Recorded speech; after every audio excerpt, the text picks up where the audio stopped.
بسم اللہ الرحمن الرحیم اللہم صلی علی محمد النبی الامی وعلی آلہ وسلم تسلیما۔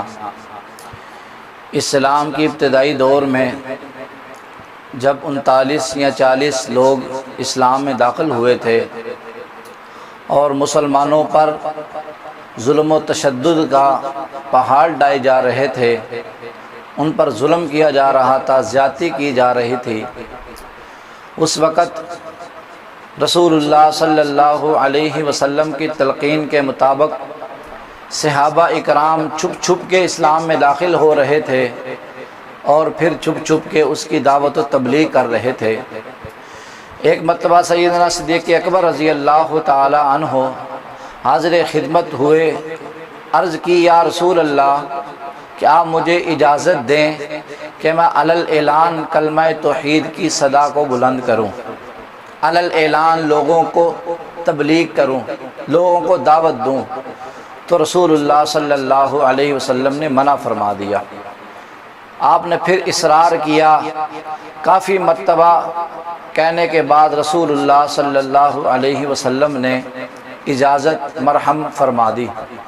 سیدنا صدیق اکبر رضی اللہ تعالی عنہ بیت اللہ کے صحن میں کفار مکہ کے مجمع میں چلے گئے اور دعوت تبلیغ دینے لگے، کہنے لگے لا الہ الا اللہ، نہیں ہے کوئی معبود سوائے اللہ کے، محمد الرسول اللہ، اور محمد اللہ کے رسول ہیں۔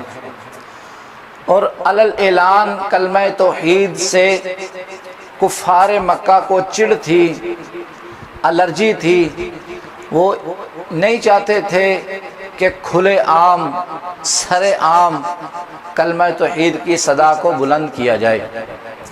کفار مکہ کو اکٹھا کیا گیا، بیت اللہ کے اندر جتنے بھی مسلمان تھے ان کو مارا، اتنا مارا، بہت سخت مارا، اور خاص سیدنا صدیق اکبر رضی اللہ تعالیٰ عنہ کو اتنا زور سے مارا، پھر آپ بے ہوش ہو گئے، آپ زمین پر گر گئے۔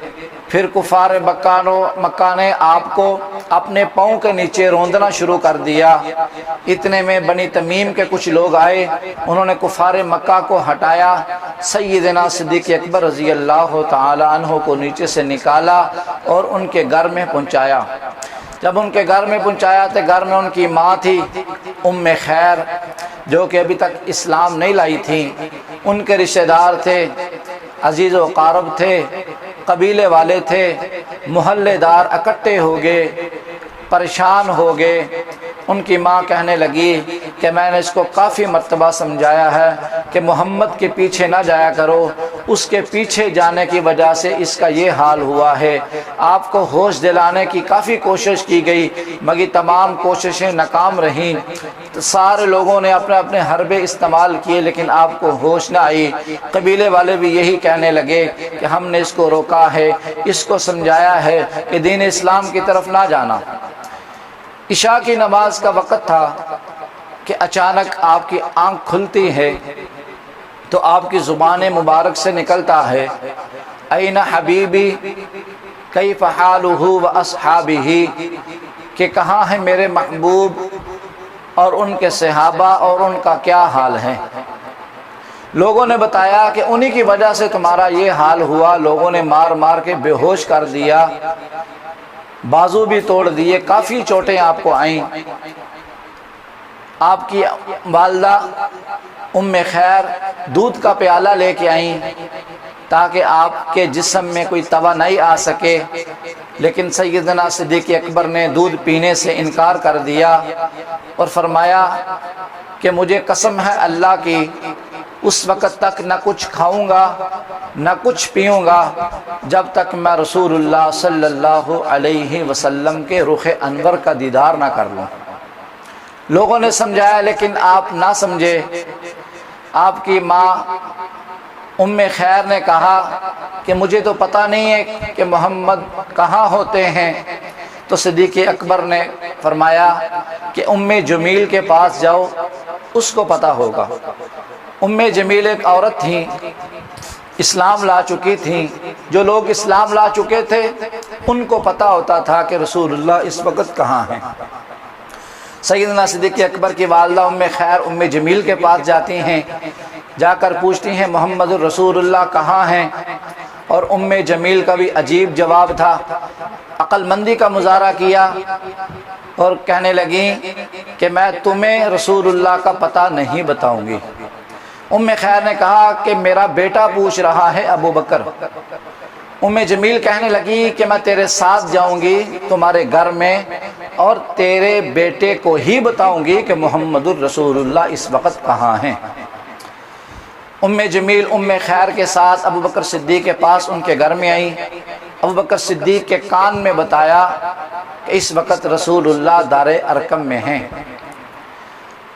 ابو بکر صدیق کہنے لگے کہ اسی وقت مجھے آپ کے پاس لے جایا جائے۔ دو چار عورتیں اکٹھی ہوئیں، ام جمیل اور ام خیر دونوں کے کندھوں کے سہارے سے رسول اللہ صلی اللہ علیہ وسلم کے پاس سیدنا صدیق اکبر گھسٹتے گھسٹتے جا رہے تھے۔ بہت مشکل سے پہنچے۔ رسول اللہ صلی اللہ علیہ وسلم نے جب سیدنا صدیق اکبر کی حالت دیکھی، آپ کے آنکھوں میں آنسو آ گئے۔